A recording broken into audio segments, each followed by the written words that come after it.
Long time no see. What's going on, guys? JT, I am the tie. Quick update. 14 days to the MCAT. Obviously, crunch mode for me. Haven't been watching YouTube videos. Haven't been making YouTube videos for the most part. But my internet is down right now. So I decided, hell, I'm just gonna make a Wi-Fi battle. I got a match here today against Sharpedophile from about 2 or 3 weeks ago at the beginning of the month because I've taken that much of a hiatus from battling. Obviously, I hope you guys don't mind too much.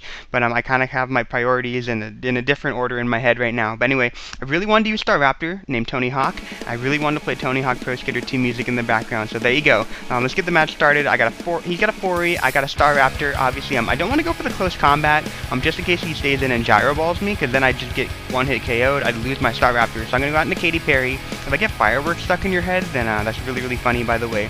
But he's sparing the Fire Blast, I think. So he's going to go ahead and switch out, and I'm going to predict his switch, go for some Stealth Rocks, and he goes into a Blissey. So I'm going to go for the taunt.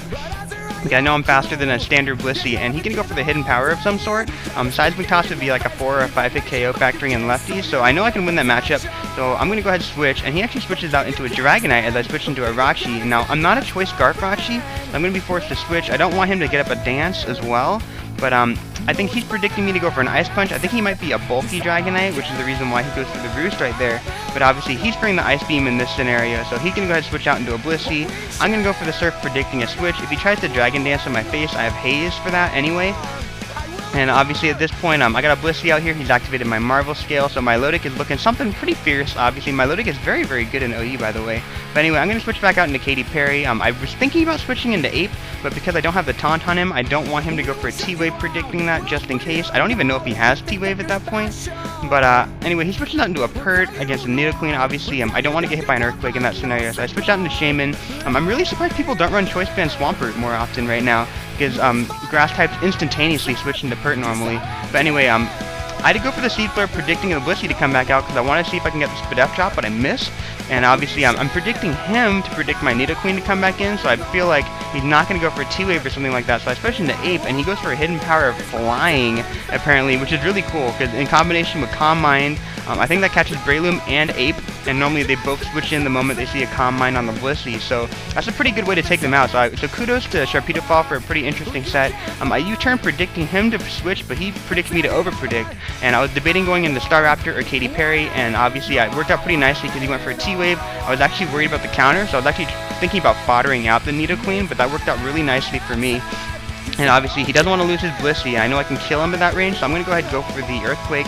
In comes the 4E, and now I don't know if he's going to predict a switch.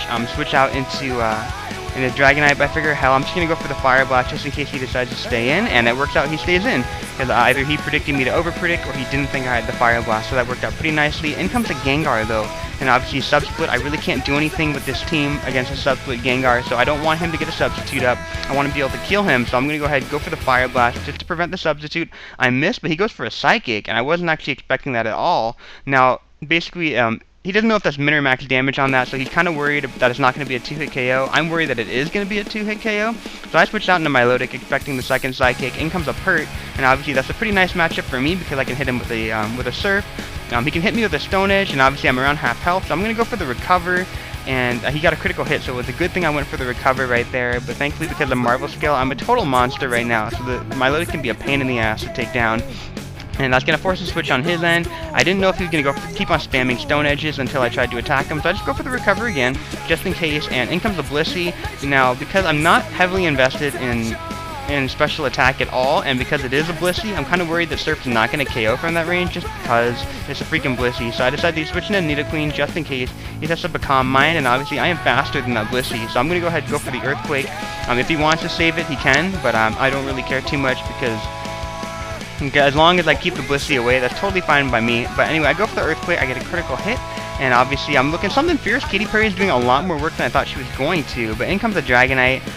At this point, I believe he's predicting my switch out into Jirachi, so he's going to go ahead and go for the Fire Blast, and obviously I decided to stay in because I figure if he's a DD set, I might as well go ahead and get the taunt off on him, or get the taunt on him, that way I can switch in something safely and then revenge KO him no matter what.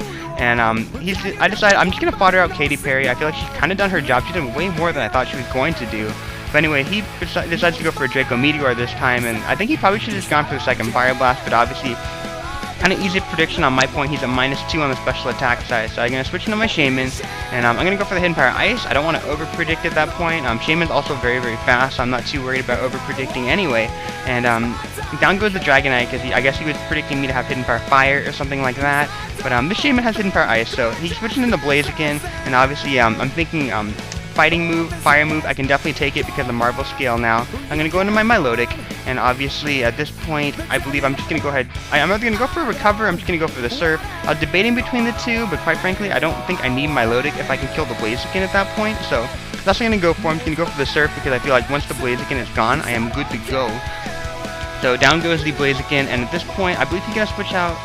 I believe he's down to like 2 pokes right now. He has a Gengar left, and I believe he has a Swampert, I believe. So I'm gonna let him kill off the Milotic at this point, because I want to get a free switch in. I'm gonna go ahead and switch into my Staraptor, because I figure I'm Scarf, so I'm gonna be able to outspeed the Gengar no matter what. So I feel pretty confident in that regard. And he's gonna decide to switch out. He switches into his Swampert, and I go for the Brave Bird, and I'm stunned at how much damage this does. I did not expect that to do that much. He must not be a tanking pert, but because that does way more than I expected it to, obviously. And that's going to be a clean 2-hit KO. No questions, no ifs, ands, or buts about that.